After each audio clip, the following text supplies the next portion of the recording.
Welcome back to Building Character, where we figure out how to play as your favorite fictional characters in Dungeons & Dragons. Remember to like and subscribe for better taunts next time you play. Maybe. In celebration of Pokemon Sword and Shield, today I'm building Incineroar from Pokemon Sun and Moon. I had considered doing Mewtwo or Charizard, but honestly, first gen gets enough love from everyone else. Someone needs to show up for these new kids. And if it makes you mad that there isn't representation of the precious Gen 1, just remember, I'm like Incineroar. I'm a heel and your anger sustains me. Dylan! You son of a bitch.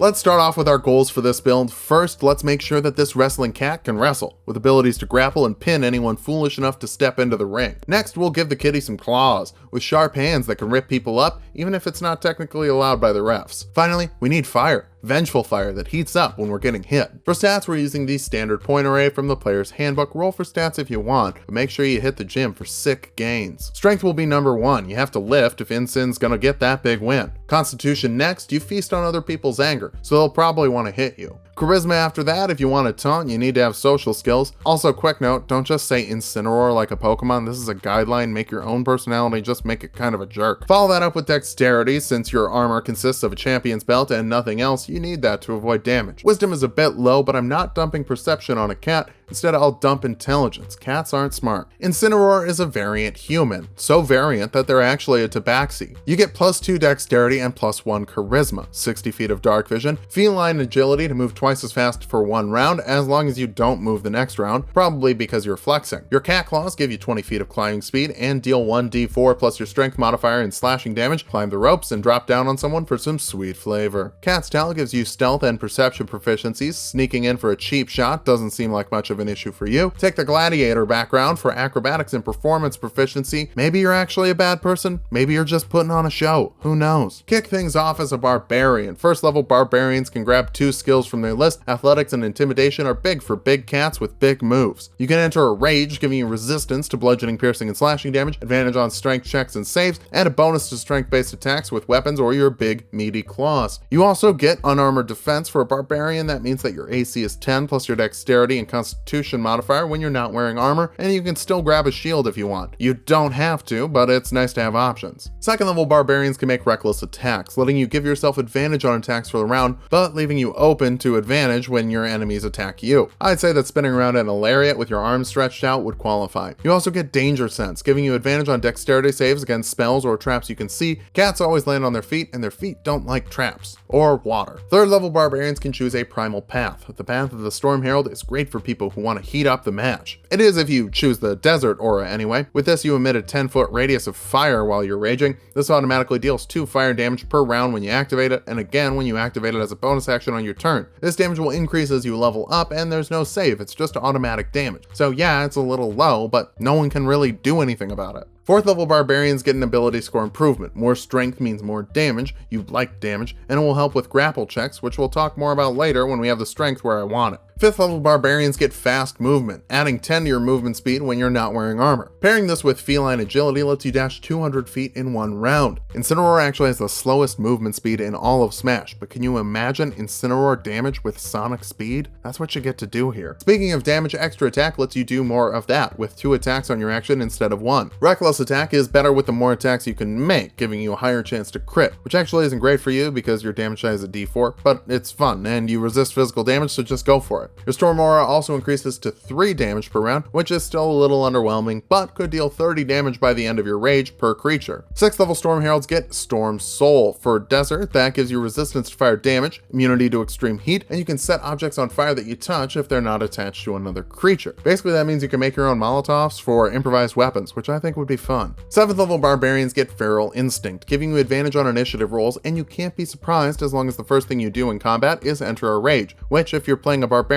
seems about right. 8th level barbarians get another ability score improvement or feat. Tavern Brawler feat gives you +1 strength or constitution. I'd go for strength. It'll make your unarmed attacks deal 1d4 plus your strength modifier, which they already do, but why I want it is for the proficiency with improvised weapons like chairs and ladders so you can fight dirty in the ring. Considering you can grab things, set them on fire, and then attack with proficiency, this is super fun. As the DM, I'd probably scale this up like Firebolt, adding 1d10 fire damage, but I guess that's sort of up to them. This ability also lets you grapple as a bonus action after making an unarmed attack or an improvised weapon attack. In 100 episodes, we haven't talked much about grappling, so let's dive into it. Grappling replaces an attack action and makes an athletics check against an enemy's athletics or acrobatics check. Quick reminder, you have advantage on strength checks while you're raging. Grappling sets the movement speed of the creature you're holding to 0, basically locking them to you. They can still attack, and you can still attack as long as one hand is grappling them. You can only grapple a creature one size larger than you or lower, so nothing huge or gargantuan, and you can move with a grappled creature up to half your regular movement speed. So this is very good when you're dealing automatic damage to anyone who's next to you. Now for a section where I'm going to add in a little homebrew stuff that isn't technically official, but shouldn't break the game, and I think it just makes the build a little more fun. What I like to do with Tavern Brawler is increase the damage of unarmed strikes by 1d4 rather than setting it to 1d4. Basically pairing it with any boosts from Monk, or in this case Tabaxi. Technically this is the same benefit it gives to anyone else who was taking it, and personally I don't think it should be worse just because you were already decent at unarmed fighting. If you're not into that, that's fine, you don't have to do it. It's just something I like to do. 9th level barbarians get brutal critical, letting you add an additional damage die when you land a critical hit. This could inspire you to attack more recklessly, but the most damage you could add is 4 with claw attacks. Technically this whole build would work better with a Warhammer. You could use a d8 and still grapple, but the claws really add a level of disrespect to it all. It says, yeah, I could play optimally, but Incineroar can beat you with their bare hands, punk. 10th level Storm Heralds get Storm Shield, letting you give all of your allies in your aura resistance to fire damage as well, which is good because your aura damage just increased to 4 damage per round. Grapple someone and roast them every round, they're not breaking out of your chokehold. 11th level Barbarians get Relentless Rage, letting you hold on for dear life while raging. First time you drop to 0 while raging, roll a DC 10 Constitution save, and you stay up at 1. You can do this as many times as you want, but the DC increases by 5 until you die, and doesn't reset until you finish a short rest. Is Focus Incineroar thing? I don't really play competitive Pokemon. 12th level Barbarians get an ability score improvement or another feat. The Grappler feat gives you advantage on attacks against a creature you're grappling, and you can pin a creature you're grappling with another grapple check. This makes you and the creature restrained, which means that they have disadvantage on attack rolls against them have advantage, and they have disadvantage on dexterity saving throws. So, interior logic of this means your disadvantage on attacks against them gets neutralized by the advantage you would have on attacking them, and you get advantage on attacking them because you're grappling them. Really, the only weakness here would be dexterity saves, but that would probably get neutralized by danger sense, provided you can see the source of the save. It's a little complicated, but basically you can just pin someone and then everybody gets to hit them extra good. 13th level Barbarians get another brutal critical die. 1d4 might not be all that great, but 2d4 could do some real damage. Still not as much as a Hammer Cat, but those are just a myth, they're not real. 14th level Storm Soul Barbarians get Raging Storm. For a Desert Barbarian, that means when someone within 10 feet of you hits you, use your reaction to force a dexterity save of 8 plus your proficiency bonus and constitution modifier, dealing fire damage equal to your barbarian level if they fail. This is the immediate counter effect of Revenge, at least the Smash Brothers version. It's basically a cantrip of Hellish Rebuke, with the exception that passing the save means no damage, and it automatically deals a set amount, which is higher than Hellish Rebuke. 15th level Barbarians get Persistent Rage, which means that your rage only ends early if you pass out or decide to end it. Incineroar isn't the type to let things go. Stay angry and burn everyone with 5 damage per round in your rage aura. 16th level Barbarians get another ability score improvement, and capping your strength will increase your claw damage and strengthen your grip to make sure nobody can escape your grapples. 17th level Barbarians get a 3rd brutal critical die. It's weird, it's like they really want you to crit or something.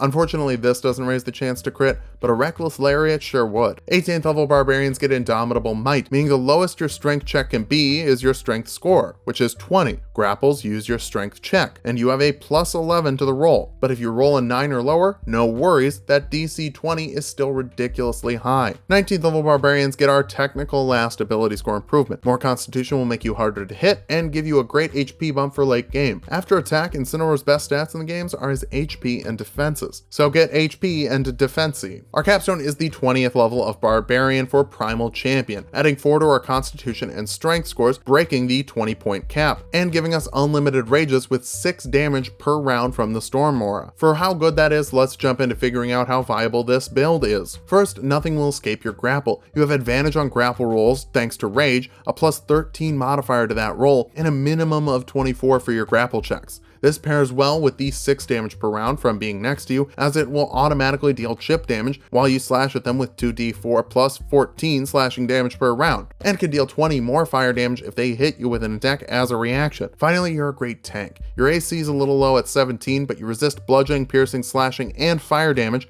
and have 240 HP to outlast anyone you're wrestling with. For weaknesses, grappling isn't very good. You can't grapple anything huge or larger. Freedom of movement or a rogue with acrobatics expertise can actually get around your massive grapple score. You're also not great at ranged fighting, needing an action to ignite anything you plan on yeeting, and yeeting improvised weapons being your only option to deal damage outside of 10 feet. Finally, claws aren't as good as weapons, even with my homebrew pitch. Technically, you can rock this build with a warhammer, but if you're playing to the bad boy wrestler cat character, the damage output might be a little low. But you're not there for DPS. You're there to tank damage and lock an enemy down for the rest of the party to hit with cheap shots. It's not the most honest strategy, but ignore the booing from the crowd and burn your enemies while you gouge and bite. Just remember, this works best in a tag team match. Being alone could lead to you getting faced by a face.